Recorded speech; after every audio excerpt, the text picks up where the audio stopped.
Hello, everybody, and welcome to Guy Aitchison's Reinventing the Tattoo Community. You are watching a very cool interview today that we have with Matt Gahn and Mary Jane Haake. In the community here, you'll find a lot of different things that are brand new. It's like a TV-style free community that we have for all of you. Tattooers, apprentices, collectors, and the curious are encouraged to join in live events just like this, real-world events, to share and inspire to ultimately create better art together every day. In the community, you will find a lot of really awesome features, such as our library. In our library, you'll find on-demand reruns, all of these different things that we show live and recorded, art jams, panels, webinars. We're beaming out 3 to 7 awesome shows every single week. These are perfect to put on in the background for your clients or in your studio to listen to whenever you'd like. Before we get started, we are going to choose one of you guys today for some of our sample packs. We got some of these really good stuff from Cheyenne and Raw Pigments, as well as a really dope shirt from Ricardo from Condor Tattoo. All right, so I'm going to highlight our community just for you guys. Right here, you'll see our event schedule with today's event and others. We have Russ Abbott featuring on the Tattoo Collecting Podcast this Thursday at noon. Also, like I said, this is a free community. Thank you to our sponsors, and we'll shout out those guys for you right now because they have been a great addition to our community. We have Raw Pigments. They're new. They have acrylic-free colors, and you can find them at rawpigments.co. Delize Pro, known internationally as Dermalized Pro, art care as well. Inkjet stencils, you'll find Donna is saving tattooers across the globe lots of time and money. We truly appreciate your support. If you'd like a sample of the inkjet stencils, you can find that in our community as well. Other than that, we have Guy Aitchison here to be speaking with Matt Gahn and Mary Jane. I will be handing it over to him. If you guys have any questions, I'd love to hear those in the chat. We'll be watching that. We'll probably save Q&A for the very end of the show. So we'll start talking with Guy. Everybody, Mary Jane and Matt. All right. Hey, thank you, Lauren. And thanks everyone for tuning in. This is exciting because, tattooing for a lot of people is just a matter of collecting art or of trying to fix attempts at collecting art earlier in their life. But every now and then, we tattooers will get someone who comes in, they want a scar hidden or in some other way, an enhancement that can compensate for disguise or somehow make them feel better about disability or birth defects and things like that, surgery, those kinds of things. And so, I myself have done quite a few large scar cover-ups, and I always find those exciting because it's life-changing for people. I mean, it's a more challenging tattoo, but at the end of the day, you are taking someone who used to hide that part of their body, and they're going to wear t-shirts now. People might be able to tell their scar, but when they meet them, they're going to say, man, that's cool ink. It's very empowering. So excited about today's conversation. We've got Matt Gahn. Matt, some of you might recognize him from his checkerboard face. And I first met Matt way back during my apprenticeship days, which was back in 1988, and ran into him at various conventions and tattoo events throughout the years. And Matt, I did not know this at the time, was disguising some of his own birth defects with his tattoo collection. And then we've got Mary Jane Haake, and Mary Jane has made a point in her career of inviting these kinds of projects and has become somewhat of a specialist with a bit of experience in a variety of different unusual kind of tattoo projects, helping people with these kinds of injuries, birth defects, etc. So excited to have both of you. Matt, where are you beaming in from today? Oh, hi, Guy. I'm in the outskirts of Portland, Oregon, right now, in a converted horse trailer in a trailer park in the ghetto. All right. You want to tell us a little bit about your history as a tattoo collector and what you're originally dealing with and hiding at the time? Oh, I was born with something called Poland syndrome, but it was more advanced than they've ever seen. I have a missing pectoral muscle. I have an artificial breast tattoo. a big bunch of blue, like where the pectoral would be. So I have my fake breast tattoo, a male mastectomy tattoo. And that's why I have the blue all over where a pectoral would be on my chest. So it gives an illusion that there's an actual muscle there. I drew a muscle where there's supposed to be, there's no muscle under that blue. That's almost flat underneath. And I have the illusion of a fake breast. So kind of like a male mastectomy tattoo, all the asymmetrical checkers on the abdomen and the weird spirals and hooks around the hips and everything that hide things like my hips are off, one leg shorter. I have a lot of torso swelling and bloating and shrinking. And so the checkerboard stomach gets, you can almost guess my weight by measuring the size of the checkers around my navel. It just goes up and down. It hides the kind of bloating, the old joke about someone who with a big belly getting a beach ball tattooed on their stomach so they can, walk around with a fake ball on their stomach. Kind of like that. So I have an inflatable abdomen tattoo to deal with the extra inflatability issues I have. Also, the pattern from the checkers itself hides the asymmetrical problems. It's kind of like something is zigging one way and you tattoo it a zag the other way. The crossing of the direction obliterates it camouflages it. So I have that. Right, whole, right. Yeah. Yeah, both Michelle and I have had clients with scoliosis that we've done symmetrical tattoos on their back that really required a lot of very careful, nudging things around and compensating in order to make it look straight or as straight and balanced as we could. But by the time all is said and done, it really makes it different. It gives you a sense of some kind of an anchoring to a solid, straight spinal column.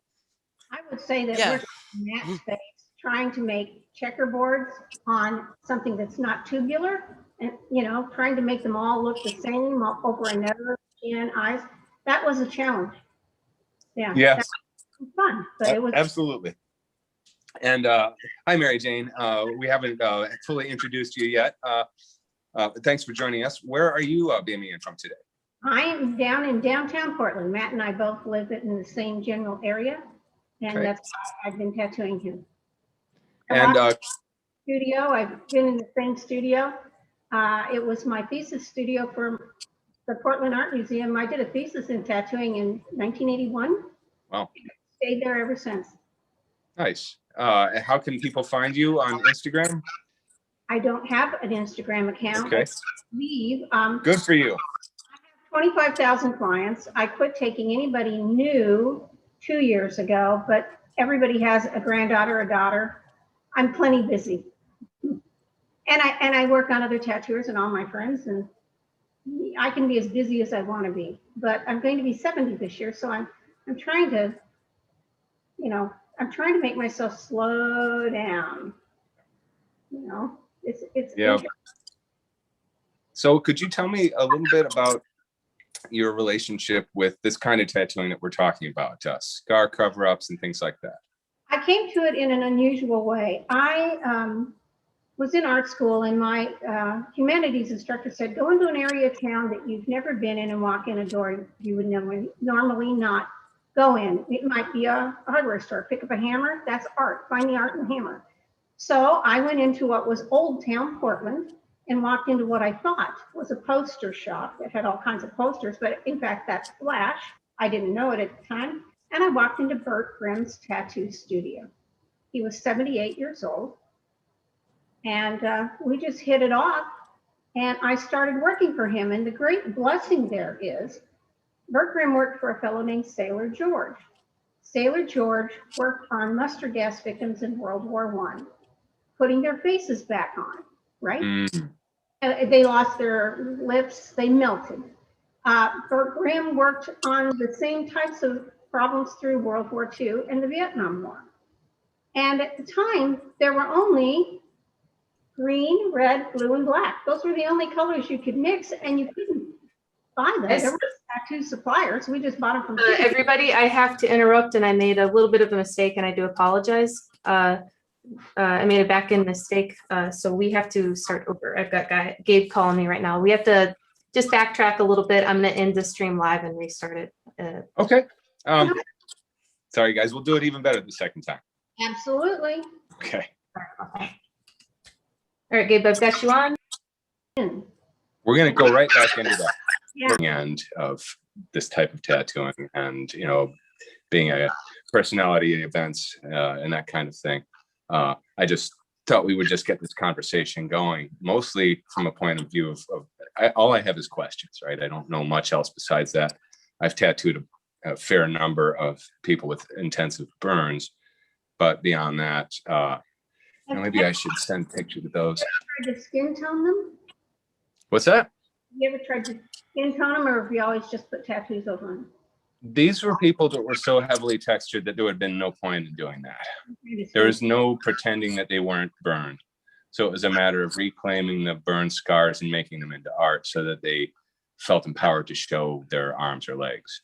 So I've worked on a lot of surgical scars and a lot of skin cancers where they sort of remove a chunk of skin and graft your stomach on your cheek kind of thing. And those are different colors of skin. And so it's pretty interesting. And just in the FYI, my most common medical tattoo now is women with dicks, women who want to turn into men.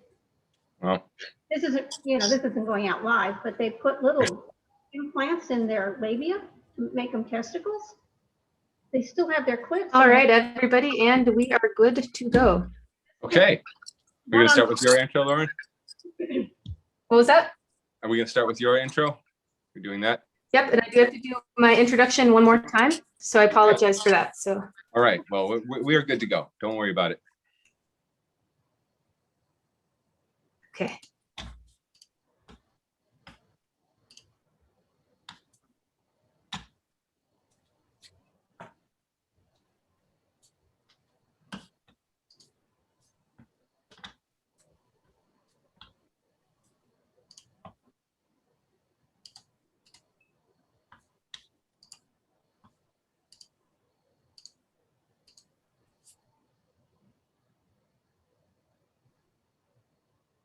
All right, hello everyone. Welcome to Guy Aitchison's Reinventing the Tattoo Community, where tattooers, apprentices, collectors, and the curious are encouraged to join live events, real world events to share and inspire to ultimately create better art and tattoos together every day. We beam out nearly every day, and with your help, we have been evolved into a quality network of amazing live and on-demand tattoo and art shows that they've been pretty awesome to be a part of. You're currently watching Disabled and Medical Tattooing with Guy Aitchison, Mary Jane Haake, and Matt Gahn. And we'll hear from those guys in just a couple minutes. For now, we want to talk about our free community that is available to you in both of the app stores, as well as community.reinventingthetattoo.com. You can enter to win one of these really cool sample packs during this show with one of the shirts from Ricardo from our community, as well as a sample pack from Cheyenne Tattoo Equipment and Raw Pigments.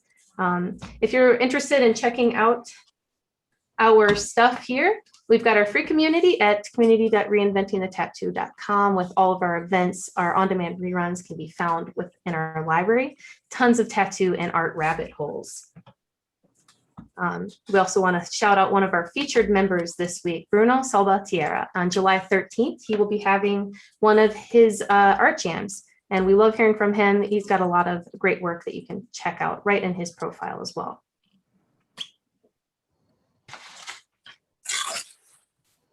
We have some pretty cool upcoming pro development courses and on-demand stuff that you can see right in our app too, which is like Bob Tyrell has an 11-hour webinar available. We recently did one with Andre Malcolm, a koi fish sleeve design. There are a lot of great things happening there. Real world events on October 3rd to 6th. We've got a BIB and Jiminy Peak with Gabe Ripley and a Paradise crew, Reinventing crew will be there too. November 12th to 14th, we will be in Brussels. So you can see us at the Brussels International Tattoo Convention there. Besides that, Hell City next year is coming up May 20 to 22nd, and July 8th to 10th. The Rock River Tattoo Expo next year is happening. So really looking forward to that. We also want to highlight our sponsors. So if you guys would like to take a look, we've got Inkjet Stencils saving lots and lots of tattoo artists time and money. We really appreciate having that futuristic option available. Thank you to them for being on board. raw pigments in as well, acrylic-free pigments that do not dry out in your caps and bottles. Thank you to them for being on board with us, as well as D-Lyze Pro, known internationally as Dermalyze Pro. All right, now that we're through a lot of that introduction stuff, I cannot wait to introduce our guests today. Mary Jane Haake, Matt Gahn, and Guy Aitchison. I'll hand it over to you, Guy, to kind of do an introduction for us. All right, Lauren, thank you so much. And thanks everyone for tuning in. Excited about today's guests. The idea of medical tattooing. This is something that I've had just a small amount of experience with myself, doing large burn scar cover-ups. And I know how life-changing this kind of tattooing can be for people.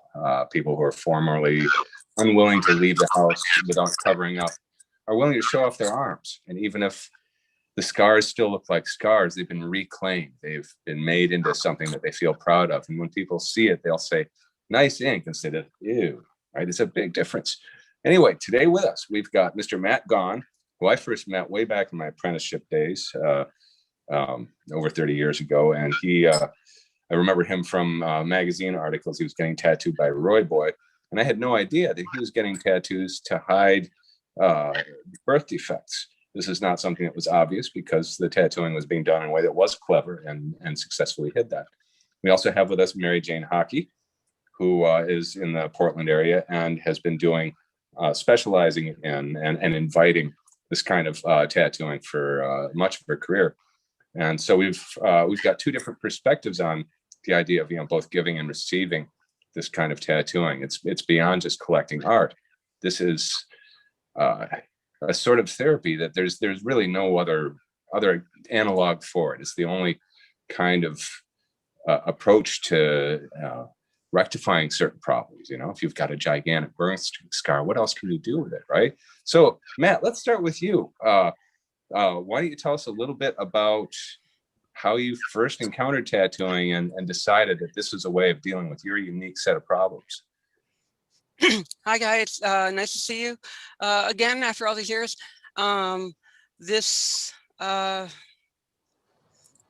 I started a long time ago. I started at about 18, getting the chest birth defects covered with the tattoos.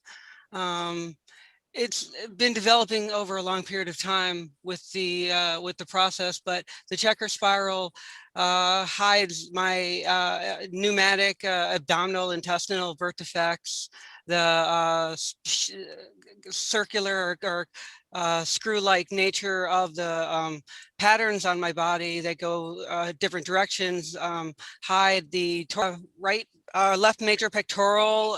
There was something with my hips going on, and my internals weren't right. They thought so other times when I was a kid. It's a complicated process finding this particular set of birth defects.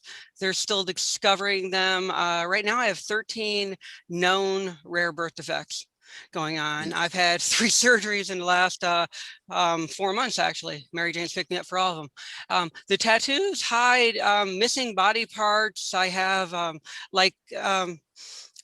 growing up with them, it was very difficult. It's been very difficult all my life. People who are missing, like women who are missing a breast, like with Mary Jane and mastectomy patients, they don't like to take off their shirts. So that's a lot of what's going on. People with my birth defect, we don't take off our shirts.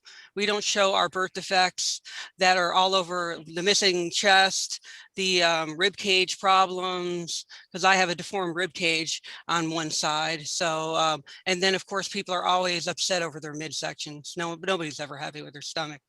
And, my checker spiral deals with the pneumatic properties because I have very bad gastrointestinal birth defects, and a lot of weird stuff going on. And so I have a lot of abdominal pneumatic issues. I blowed up, and the checkers, they change size, but they go against the grain of the body, and they camouflage what's going on a bit more. So with the tattoos, I can take off my clothes, and I run around in a thong all over the world, and which is the complete opposite of what people with my birth defects do. So it's like, so you feel like yeah, tattooing has really empowered you to kind of come out of your shell. Yeah, reclaim my body. I reclaim my body with tattoos. I mean, you can't put it any more bluntly. I have a deformed left side. I walk with a limp. One of my legs is shorter. There's like all these birth defects, plus the physical suffering I am going through is incredible. So, you know, when your body's floating up and going up and down like that due to all this going on, it makes life a living hell. So I got the tattoos to not hate my body. That's what I've been saying in interviews since you saw me back in the Robo days. The earliest times I was been saying since 1986, I got tattooed to not hate my body, and that's what I did. And here I am. I have a Guinness World Record. I've done all this media, 150 shows. I've got shows that'll book me. I've booked the years in it. I have all this weird success with these tattoos, which counteracts all the horrible crap I'm going through with my body. So. All right. Well, you know, that's a great story. You know, it's just like with those massive scars from burns that I've covered. It doesn't make them go away, but it gives you power over it, and in a way that can, you know, actually be life changing.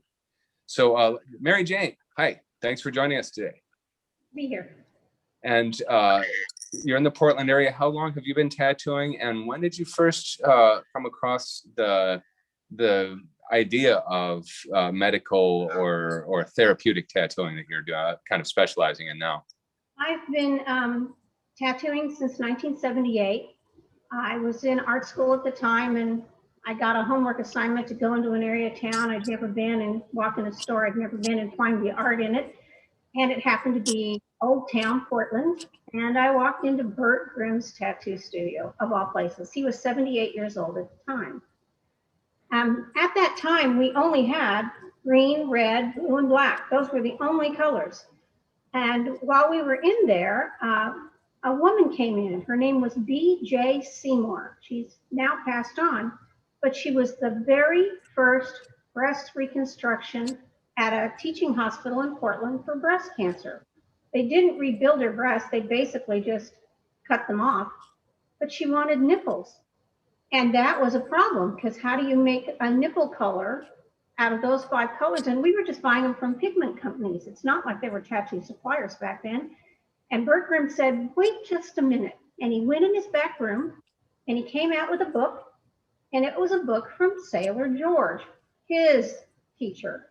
And Sailor George had worked on mustard gas victims in World War I. And that literally melts their face like a burn. They lose their lips.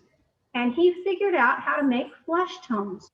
He ordered pigments, mixed flesh tones, and he had a recipe for lips. And I remember Bert Grimm saying, lips and nips, I think they're the same color. And so we mixed up a 100-year-old recipe from World War I, and we put on some areolas and nipples. I got so enthusiastic about that at the time that I started making a pigment line specifically for permanent makeup, so you wouldn't have those orange eyebrows, and the doctors had been tattooing. It was part of the Breast Cancer Recovery Act, but whatever, they take our tattoo pigments and then they'd autoclave them and sterilize them, and it'd turn them orange. So these women were walking around with creamsicle orange dots on their chest, and they'd show up in my place and say, can you fix these? So that's how I started in. Probably when the doctors started tattooing and they found out I could do it, and they helped me get an NPI number. You know, I can bill insurance. I'm just like a doctor. They did that so that I could take the tattooing away from them. And it just moved on from there. I work with the burn concern unit at Emmanuel Hospital here. I work a lot on skin graft matching, you know, where people have a cancer and they move one part of the body to another. And some of those you can actually blend. You'll see some pictures. Skin cancers on faces, very, very common. You can blend those, but a lot of times I just try to do something creative to, you know, if you have your breasts removed, it's nice to kind of put a curve there where that horizontal line is. I wish they could figure out how to take breasts off vertically. I think it moves with the body better, but that's where I am. I also do custom tattooing. So, and I'm appointment only. I've been in my same little place since 1981. Nice. Yeah, I've only had one mastectomy patient, and she didn't care about hiding the scars. She said, I just want this big dragon in this region.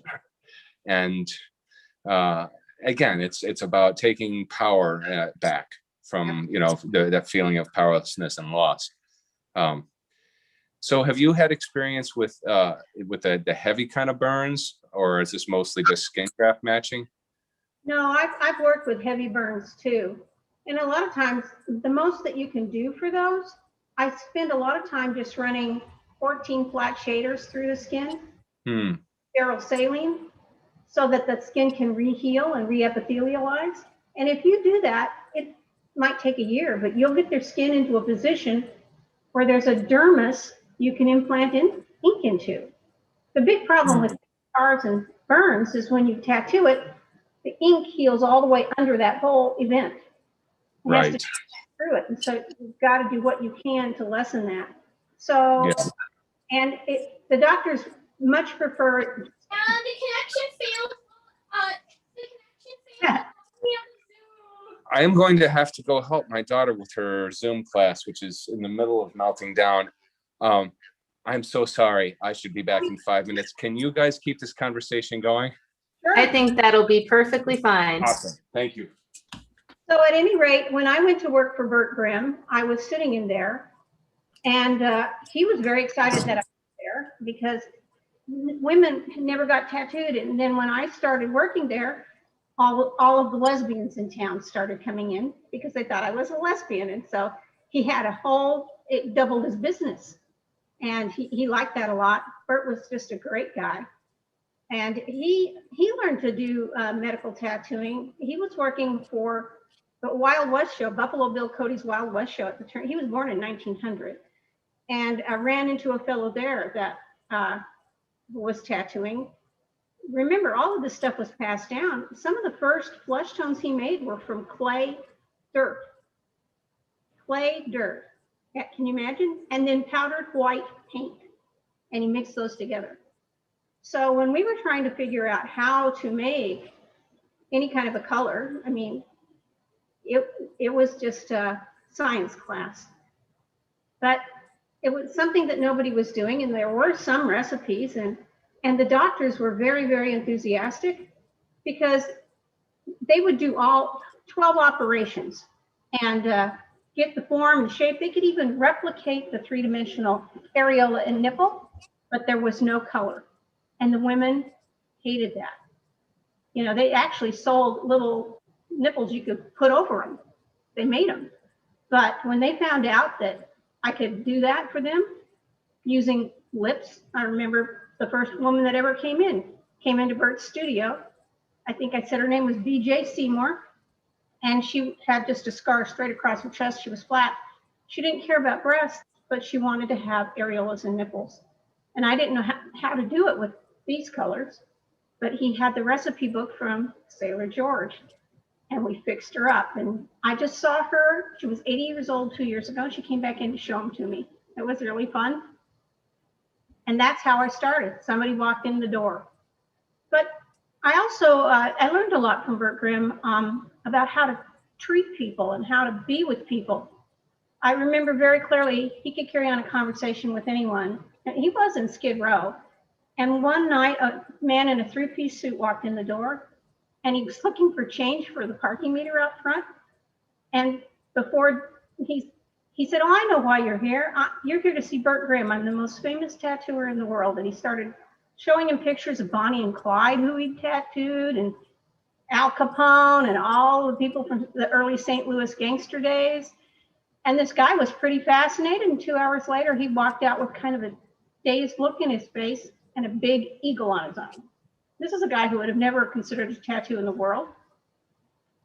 And I could watch Bert do that. He sat down and had a lecture with me when I very first started with him and said, "Mary Jane, some people are not good enough for tattoos. You know, so you have to pick and choose. Just because they want you or I want a tattoo, some people aren't good enough for it. So you have to set your own standard, and you'll know in your gut when they walk in the door. And even if they're good enough, you might not be good enough, so you might have to send them on to somebody else. You don't want to be, this is a community and everybody has their style. And so that was fascinating information. I was just a girl who walked into a place randomly and found a 40-year career. That's pretty hard to believe. And I still enjoy tattooing to this day. You know, you go through stages. My art thesis at the museum, 81, I didn't use any outlines. Bert Grimm was outraged. I remember Elizabeth Weinzierl, the tattooed lady, came and said, when are you going to finish this stuff? It's such an embarrassment. You have all these abstract lines on these people with no outlines. I said, they're finished. And she goes, I tried that 30 years ago. It doesn't work. It's pretty funny when you're dealing with that depth of, but those people did go on and outline their work. You know, it's kind of hard to keep up a flow. I didn't know how tattoos aged very well at that time. And these are full body abstractions. So they needed a little help. Yeah. Yeah. I mean, the thing with abstract work is it does need some extra things. It doesn't have a narrative to carry it. Yeah, and fortunately, now tattooers are finally starting to figure out how to eliminate outlines from their work, but provide the designs with enough support from shading and, you know, the use of the sturdier colors, you know, because when you're 30 years in, you find out, okay, this is something I can count on. I can use these turquoises and